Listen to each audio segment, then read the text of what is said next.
বাংলাদেশ বেতার সিলেট। কিছুক্ষণের মধ্যেই শুনতে পাবেন স্থানীয় সংবাদ।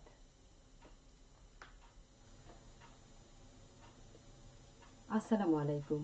বাংলাদেশ বেতার সিলেট সংবাদ পড়ছি রুবি বেগম।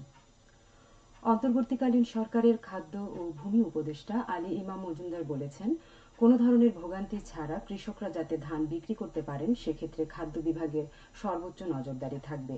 ধান ও চাল ক্রয়ে মধ্যস্বত্বভোগী ও সিন্ডিকেট নিয়ন্ত্রণে বাজার মনিটরিং করা হবে, অভিযোগ পেলে ব্যবস্থা নেওয়া হবে।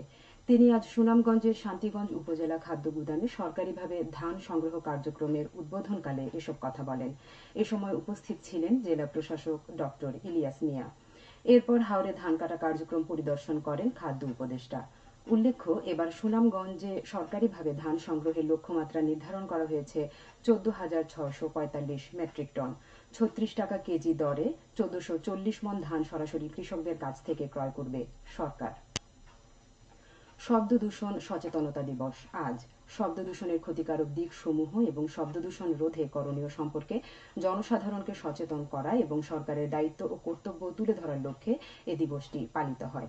যুক্তরাষ্ট্রভিত্তিক সংস্থা centre for hearing and communication 1996 সাল থেকে উচ্চ শব্দ নিয়ে বৈশ্বিক প্রচারণা শুরু করে। এ উপলক্ষে বিভিন্ন স্থানে অনুষ্ঠিত হচ্ছে নানা কর্মসূচির মধ্যে রয়েছে র্যালি, আলোচনা সভা ও প্রচারাভিযান। যথাযোগ্য মর্যাদায় মহান মে দিবস এবং জাতীয় পেশাগত স্বাস্থ্য ও সেফটি দিবস উদযাপন উপলক্ষে প্রস্তুতিমূলক সভা অনুষ্ঠিত হয়েছে আজ সিলেটে। জেলা প্রশাসকের সম্মেলন কক্ষে অনুষ্ঠিত সভায় সভাপতিত্ব করেন জেলা প্রশাসক মোহাম্মদ শের মাহবুব মুরাদ। সিলেটে জাতীয় অনুষ্ঠান সূচির সাথে মিল রেখে 1 মে বিভিন্ন শ্রমিক সংগঠনের আয়োজনে জেলা প্রশাসকের কার্যালয় প্রাঙ্গণ থেকে বের করা হবে র্যালি। জেলা প্রশাসন, হোটেল শ্রমিক ইউনিয়ন, ইসলামিক শ্রমিক আন্দোলন, গণতান্ত্রিক শ্রমিক আন্দোলন সহ বিভিন্ন শ্রমিক সংঘ এই র্যালিতে অংশগ্রহণ করবে। র্যালি শেষে কবি নজরুল অডিটোরিয়ামে শ্রমিক সমাবেশের আয়োজন করা হবে। গৃহহীন অতি দরিদ্র পরিবারের মধ্যে ঢেউটিন এবং গৃহ নির্মাণ মজুরি প্রদান করা হয়েছে মৌলভীবাজারে।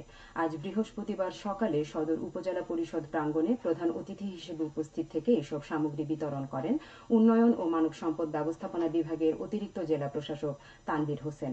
এ সময় উপজেলার 12টি ইউনিয়নের 27টি পরিবারের প্রত্যেককে দুই বান্ডিল করে ঢেউটিন গৃহ নির্মাণ বাবদ নগদ 6,000 টাকা করে প্রদান করা হয়। জেলা প্রশাসনের সহযোগিতায় উপজেলা পরিষদ তা বাস্তবায়ন করে। সিলেটের শাহজালাল বিজ্ঞান ও প্রযুক্তি বিশ্ববিদ্যালয়ের পলিটিক্যাল স্টাডিজ বিভাগের অধীনে চাইনিজ কর্নার ও ঢাকা চীনা দূতাবাসের যৌথ উদ্যোগে অনুষ্ঠিত হতে যাচ্ছে বাংলাদেশ চায়না টি সামিট 2025। আগামী 20 মে সকাল 9:30 বিশ্ববিদ্যালয়ের নিউ সোশ্যাল সায়েন্স বিল্ডিংয়ে এই সামিট অনুষ্ঠিত হবে। বাংলাদেশ ও চীনের মধ্যে চা বাণিজ্য ও সহযোগিতা জোরদারের লক্ষ্যে এই ব্যতিক্রমধর্মী সামিটের মূল প্রতিপাদ্য নির্ধারণ করা হয়েছে বাংলাদেশ চীন চা বাণিজ্য ও সহযোগিতা উন্নয়ন। সামিটে চীন থেকে 12 জন চা ব্যবসায়ী এবং উদ্যোক্তা অংশ নেবেন। মৌলভীবাজারের জুরি উপজেলার জুরি সরকারি মডেল উচ্চ বিদ্যালয়ের একাডেমি ভবনের নির্মাণ কাজ এগিয়ে চলছে। এতে ব্যয় হচ্ছে প্রায় 2.5 কোটি টাকা। 5 তলা ভিত বিশিষ্ট 3 তলা এই ভবনের 70% কাজ ইতিমধ্যে শেষ হয়েছে। বাকি কাজ শীঘ্রই শেষ হবে। ভবনটি নির্মিত হলে শিক্ষার্থীদের পাঠদান সহ অন্যান্য সুযোগ সুবিধা বৃদ্ধি পাবে। শিক্ষা প্রকৌশল অধিদপ্তর তা বাস্তবায়ন করছে।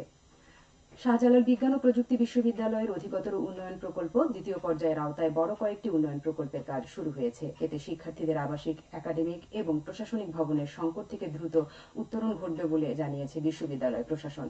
শিক্ষার্থীদের আবাসিক সংকট নিরসনের লক্ষ্যে শাহপরান হলের পাশে 10 তলা বিশিষ্ট ছাত্র হল ও বেগম সিরাজুন্নেসা ছাত্রী হলের পাশে 10 তলা বিশিষ্ট আরেকটি ছাত্রী হলের নির্মাণ কাজ শুরু হয়েছে। 1000 আসন বিশিষ্ট এই দুটি হল নির্মিত হলে আবাসিক সমস্যা অনেকাংশেই কমে আসবে।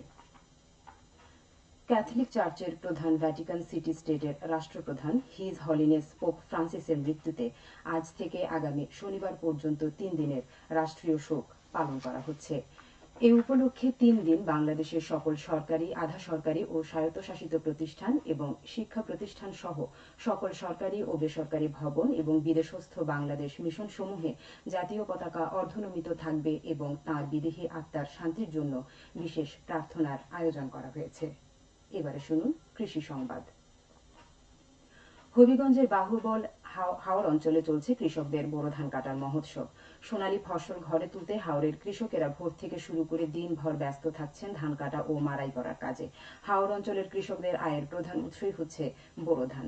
সরেজমিনে বাহুবলের রৌয়াইল, বক্তারপুর, সারংপুর, সোয়াইয়া, রাসুলপুর, মানিকপুর, বাগদাইল এলাকায় গিয়ে দেখা যায় আধুনিক প্রযুক্তির উপহার হারভেস্টার মেশিন দ্বারা কৃষকগণ ধান কাটছেন। সবশেষে আবহাওয়া। সন্ধ্যা ৬টা পর্যন্ত পূর্বাভাসে বলা হয়েছে সিলেট সহ পার্শ্ববর্তী এলাকায় আজ কোনো সতর্কবাণী নেই এবং কোনো সংকেতও দেখাতে হবে না। আজ সিলেটে সূর্যোদয় হয়েছে ৫টা ২৪ মিনিটে এবং সূর্য অস্ত যাবে সন্ধ্যা ৬টা ১৮ মিনিটে। সংবাদ শেষ হলো। আমাদের পরবর্তী স্থানীয় সংবাদ প্রচারিত হবে সন্ধে ৭টায়। তোমরা